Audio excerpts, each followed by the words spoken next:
आज हम जानेंगे 2027 चुनाव से पहले मैनपुरी जिले का मूड क्या है।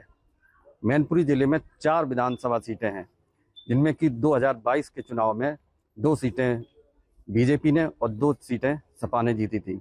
मैनपुरी सदर और भोगांव बीजेपी ने जीत हासिल की थी, तो वहीं करहल और किसनी समाजवादी पार्टी के खाते में आई थी। लेकिन अगर 2024 के लोकसभा चुनाव को अगर हम देखें तो मैनपुरी से समाजवादी पार्टी ने चारों ही विधानसभाओं में अच्छी खासी बढ़त हासिल की थी। अब हम ये जानेंगे आखिर 2027 में क्या रहेगा माहौल। आइए जानते हैं यहाँ के मैनपुरी के दिग्गज पत्रकारों से। बसपा की देखिए, बसपा का जहां तक मैं जानता हूं कि घिरोर विधानसभा में शायद जयवीर सिंह जो थे वो अंतिम विधायक थे शायद बसपा के। उसके बाद से बसपा अपना खाता नहीं खोल पाई है यहाँ पे जी। और जिस तरह से हालांकि मायावती बैठक कर रही है कार्यकर्ताओं के साथ, बूथ अध्यक्षों के साथ, जिला अध्यक्षों, कोऑर्डिनेटर के साथ, लेकिन अब वो दिख तो रही है कि चुनावी मोड में आ रही हैं, लेकिन जिस तरह से उन्हें क्या नाम है काम करना चाहिए चुनावों में, उस तरह का प्रक्रिया दिख नहीं रही है। और उसी वजह से मुझे लगता है कि बसपा का कोई भविष्य यहाँ है नहीं। भविष्य नहीं, लेकिन कई प्रत्याशियों का या कहीं तो सपा या भाजपा के कैंडिडेटों का खेल तो बिगाड़ ही देती है। हाँ बिल्कुल, ये बात तो है, समीकरण बिगाड़ देती हैं वो, क्योंकि जब वो आती हैं तो कहीं ना कहीं पीडीए का जो नारा सपा लगा रही है तो उसमें से दलित वोटर को तो वो अपनी तरफ खींच लेती हैं, और दलित वोटर को जब अपनी तरफ खींचेंगी तो कहीं ना कहीं सपा को इसमें नुकसान भी हो सकता है। बीजेपी इसका फायदा उठा सकती है। अब चर्चाएं भी चलती हैं कि, लेकिन कहते हैं दलित वोटर जो वो फिर अगर कैंडिडेट सही नहीं है, अब ऐसा बीएसपी ने सही उतारा है तो वो डिवाइड भी हो जाता है सपा और भाजपा में। हाँ बिल्कुल हो जाता है। कुछ लोग जो वोटर के खिलाफ में अगर चले जाते हैं, प्रत्याशी खिलाफत में, तो कुछ वोटर भाजपा पे चला जाता है और कुछ वो 60-40 का परसेंटेज रहता है। जो जैसे कंडीशन है कि 2 पे भाजपा है, 2 पे समाजवादी पार्टी है।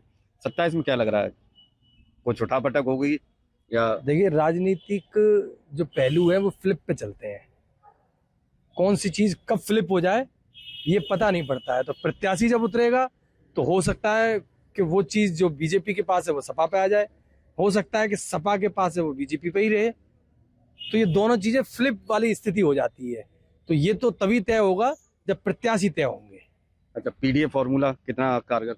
पीडीए फॉर्मूला बहुत ज्यादा कारगर है। बीजेपी, मुझे लगता है कि अंदर खाने बीजेपी चिंतित भी है उससे, और बीजेपी कई रणनीतियां पीडीए फार्मूला की काट के लिए अपना भी रही है।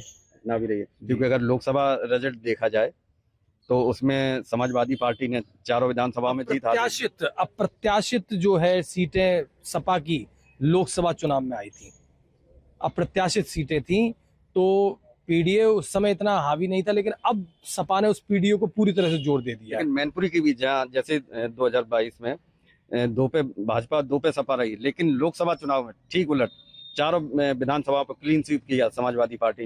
डिम्पल यादव प्रत्याशी थी। जी बिल्कुल, वो डिम्पल यादव, मैं आपको बता तो रहा हूँ कि लोकसभा के जो चुनाव थे, लोकसभा के चुनाव अप्रत्याशित रिजल्ट था उनका। किसी ने नहीं सोचा था कि सपा की इतनी सीटें आएंगी उत्तर प्रदेश में। 27 में भी क्लीन स्वीप कर सकती, क्योंकि समाजवादी पार्टी का रिकॉर्ड रहा है। ये विधानसभा का चुनाव है। विधानसभा के चुनाव में क्या होता है ये आप लोकसभा से तय नहीं कर सकते हैं। नहीं कर सकते जी।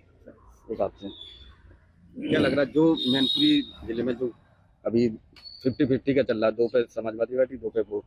देखिए, मैनपुरी का हाल ये है कि भारतीय जनता पार्टी के पास 2 सीटें हैं और लगातार दोबारा से फिर प्रयास करेंगी कि 2 बाकी बची सीटों को अपने कब्जे में लें, और समाजवादी पार्टी से 2 सीटें जो खिसक चुकी हैं वो उनको वापस पाने के लिए पूरे प्रयास में लगी हुई है।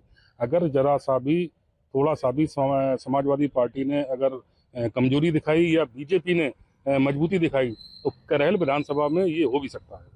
करहल में? जी सर।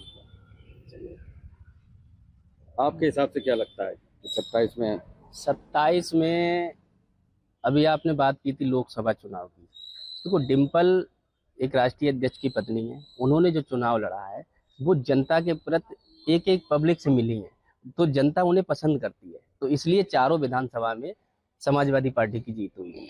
अब जो विधानसभा का चुनाव है उसमें क्या है, उसमें विधायक चुने जाते हैं। अब उस समय कौन सी पार्टी अपने खेमे को अपने अंदर ला सकती है तो वही जीतेगी। अब है क्या कि सपा का पीडीए अगर काम कर गया तो चारों सीटें समाजवादी पार्टी के खाते में जा सकती हैं।